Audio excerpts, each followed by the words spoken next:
Magandang araw sa inyong lahat at welcome sa aking channel.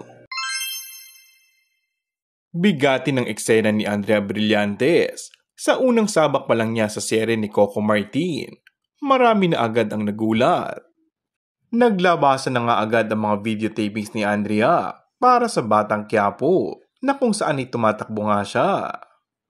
Nakita na nga kung paano dumugi ng mga tao si Andrea na ang taping nga ay ginawa sa Divisoria na alam naman natin kung gaanong karami ang tao doon.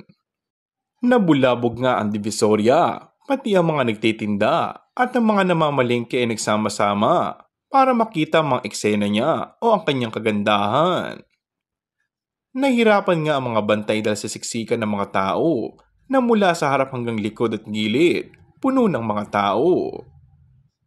Sobrang daming taong nag-aabang kay Andrea. Hindi na siya halos makalabas, makalakad, kahit napapalibutan na siya ng mga staff ni Coco Martin.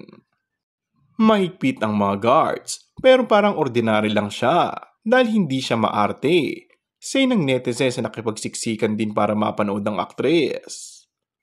Ang galing naman na kahit maraming tao sa paligid, may time si Andrea na kumaway sa lahat.